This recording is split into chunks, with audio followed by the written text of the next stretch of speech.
What is going on, folks? Welcome back to another Race Week video. It is episode 15 in the Fire Within series and number 2 of Race Week. In this video, I'm finally going to talk about recovery. I've been meaning to talk about it in the last couple videos, but I figured taper week was a great time to do it. I get a lot of questions about my training and recovery, how I train 7 days a week, what do I do to recover in between, and how am I able to train day after day after day. Well, first we'll start off with number 1, and that is fueling properly. Eating something before you work out to make sure you've got something in your stomach and you're ready to go, as well as proper fueling during your workouts. I know many of you are working on trying to lose weight, and I was doing that for quite a while. I have really kind of cut back on that. I've kind of hit my goal weight where I want to be, so I'm increasing my calories. But one thing during that weight loss journey that I tried not to ever sacrifice was making sure that I ate something in the morning so that I'm fueling the workout, and then making sure during the workout that I'm not skimping on my nutrition, making sure I'm getting proper electrolytes in there, because electrolytes are key to helping you recover post-workout, proper hydration, and carbs if the workout calls for it. Now, I know some may like to do fasted training in the morning, and I would say that sometimes I'll do that and I can get away with that, but most of the time I would rather fuel a little bit before training, fuel during with some sort of carb powder or gel, as well as proper hydration and electrolytes, because what that does for me is it makes sure later in the day I don't feel like I'm starving as much. So proper fueling for training, don't skimp. Now, fueling for your workouts is very dependent on what the workout is. Typically, I train about 2 hours a day during the week. Sometimes those 2 hours are grouped together. Sometimes they're split apart, one in the morning and one in the evening. So I always eat a pre-workout meal, just like I did, which was some bread, peanut butter, honey. That puts a little bit of something in my stomach. And then I will take a bottle, say I'm going to the pool, I'll take a bottle with 30 grams of carbohydrates in it. And then whatever my workout is after that, say I get done with the pool 1 hour, I come back here and I do an hour ride or an hour run. That second hour typically is just fueled with electrolytes. But today is 2 hours together on the bike. So I just ate something. I'm going to put one bottle with carbs in it, 30 grams of carbs, and then the other bottle will have just some electrolytes in it. It is 5:32 and it is still dark for about another 45 minutes. So got the lights on the bike and hitting 2 hours of gravel today because, I don't remember if I said, because my bike is down getting tuned up. Raul has got it all done. I'll pick it up today. But since I don't have it, my choices were gravel on the trainer or the Peloton, and I'd rather throw some lights on, do some easy riding out to the trail, and then hop on the trail right about the time it's getting light.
All right, good ride. Just about 2 hours exactly. It's always a little bit quicker on the way back just because there's a downward grade on the trail portion. Not much, but just enough to speed you up. So now I am going to hop in the shower and make some breakfast. All right, well, I am all cleaned up, refueled post-workout, had a couple of eggs this morning with a tortilla, and it's kind of a staple for me, but getting some fuel back in, also had a banana.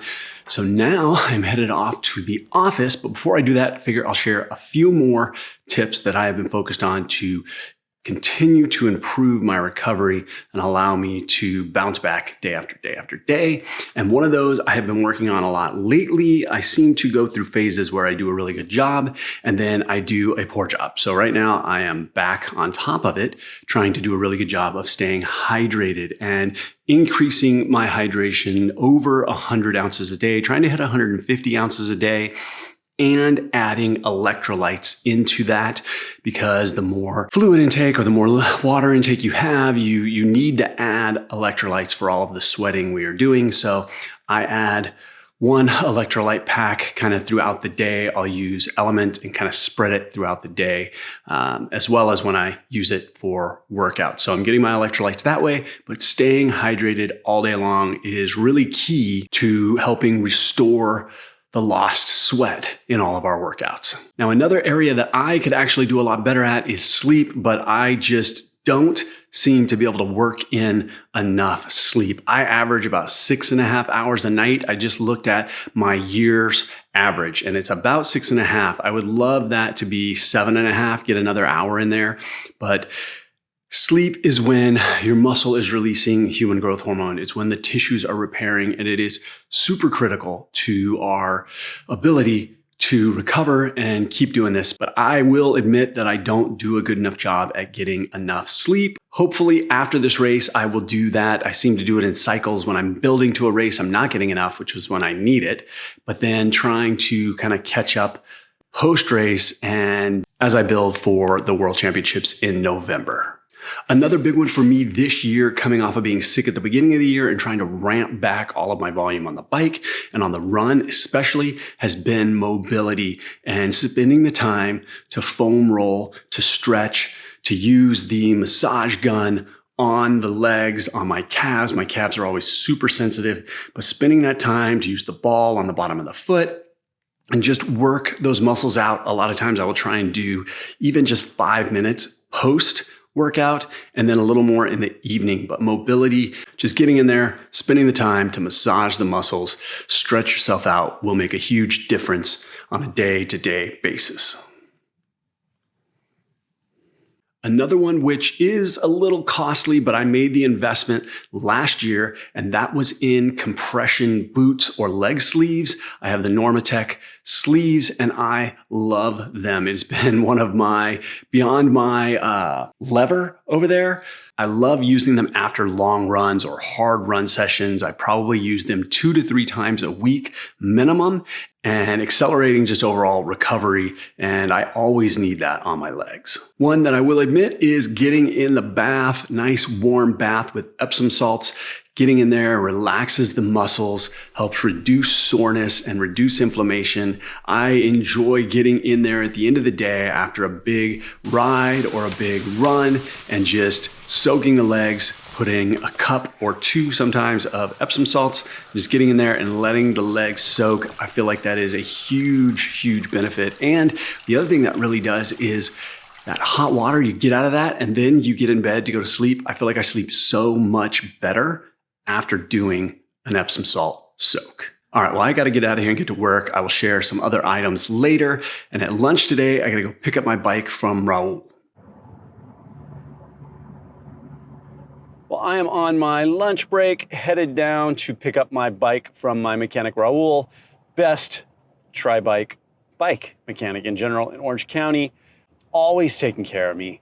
If you are local here in Orange County, I'll leave his Instagram below in the description. And while I do that, I thought I'd share one more piece to my recovery, and that is active recovery. Now, I might not take a lot of days off, but I do have what I would consider more active recovery workouts or easy workouts. Mondays are always a pretty easy day for me. I typically only swim, and I consider that kind of an active recovery swim. It's after my big bikes and big runs over the weekend. And the other thing I do is I try and do a lot of walking.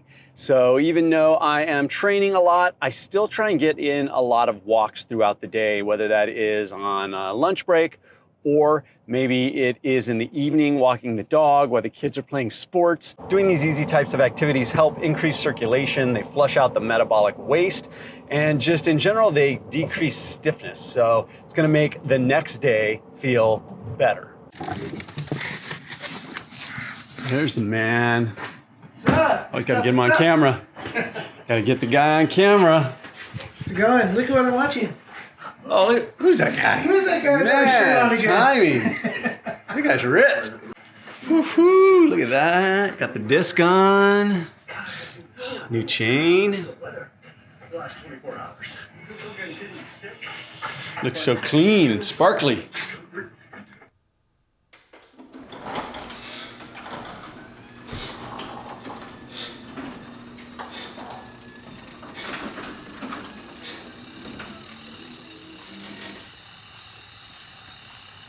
All right, well, it is 5:40. I am home from work, got the bike out. Tomorrow I have got a swim and a run, so don't need to throw that on the trainer quite yet. This evening, gonna do a little relaxing. I think we're gonna do some stuffed bell peppers, some ground beef, and some cheese. Oh, those are always so good.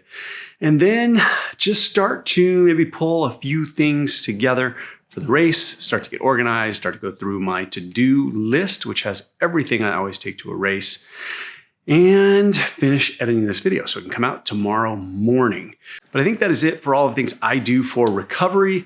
I see the family just pulling into the driveway. The only other thing I'd say is I do ART when I have some issues. If things start to pop up, I try and jump on that really quick, getting ART and basically myofascial release to get in there, do some laser, do some PZO, all those types of things. So if I do get anything popping up, that I go ahead and address those fast.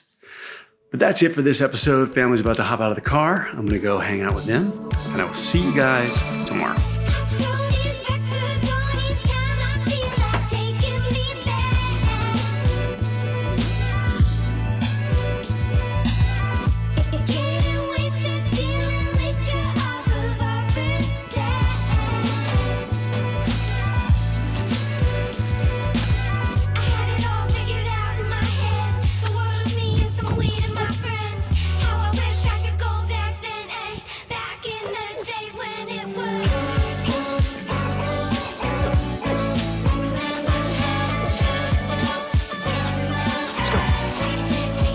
Let's go.